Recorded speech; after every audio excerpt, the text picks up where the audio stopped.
Antala ang pagsisimula ng programa ng ilang grupo na lumahok sa kilos protesta kontra korupsyon sa Maynila. Kunin natin ang detalye sa live report ni Madeline Villar Moratillo. Mads?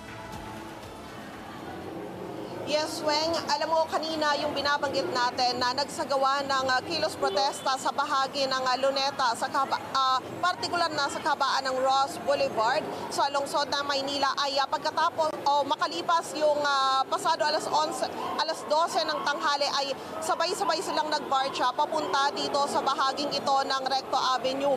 Gusto sana nila na makalapit sa may bahagi ng Menjola at sumali sa iba pang grupo na nagsasagawa ng kilos protesta rito. Pero kung nakikita nyo sa likuran ko, hanggang dito lang sila nakapwesto malapit sa may University of the East. Dahil doon pa lang sa may bahagi ng San Sebastian, corner Recto Avenue ay may mga nakaharang ng barikada at meron ding mga barbed wire. Kaya mahirap para sa kanila yung makalapit at makaalagwa papunta sa may bahagi ng Menjola. Ang kanina nung magsagawa yung mga bago nagpunta rito yung mga nagkilos protesta yung kanilang rally doon sa bahagi ng Luneta ay nagkaroon ng pagkaantala dahil pinigilan sila ng mga kagawad ng Manila Police District na makapag-set up kaagad ng kanilang stage. Yan ay dahil hinanapan sila ng permit mula sa Manila Parks and Development Committee at wala silang naipakitang permit mula sa MPDC.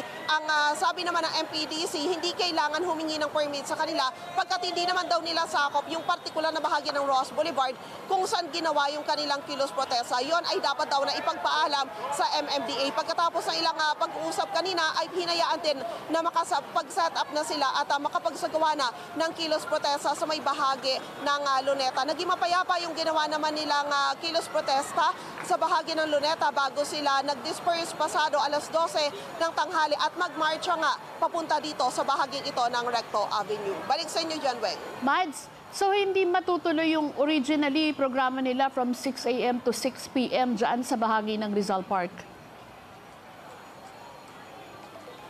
Wala, Weng.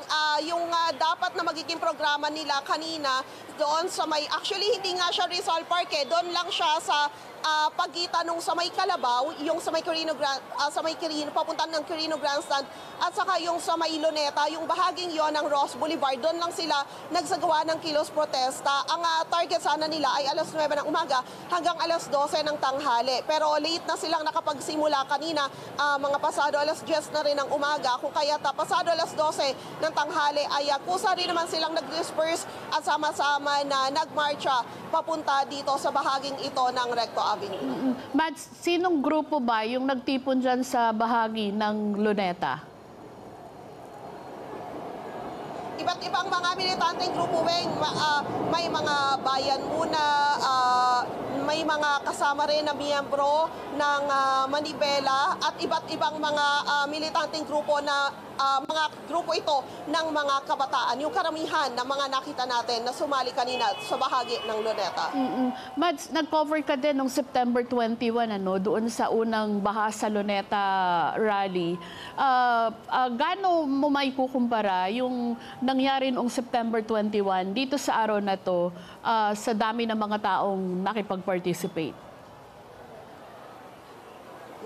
Alam mo, Weng, kung ikukumpara natin, nung September 21, mas marami yung nagsagawa ng kilos protesta at sumali doon sa Baha sa Luneta.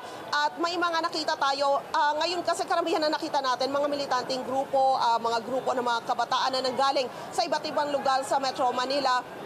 Yung September 21, marami tayong grupo na, alam mo yung mga ordinaryong mamamayan, na bumuo sila ng grupo, sama-sama, na nakilahok sila doon sa ginawang rally na yon sa bahagi ng Luneta. At nung September 21, nag-ikot-ikot tayo dito sa Maynila noon, maging sa may Liwasang Bonifacio. May iba't ibang grupo naman na nagsagawa rin ng kilos protesta. Pero kanina, inikutan natin yung bahagi ng Liwasan ay malinis at walang nagsasagawa ng kilos protesta. Kung kaya't yung ibang mga grupo, nagpunta na sila dito sa bahaging ito ng Recto Avenue. Mads, anong inaasahan na mangyayari dyan sa bahagi ng Recto Avenue since hindi naman sila makakalapit sa bahagi ng Menjola?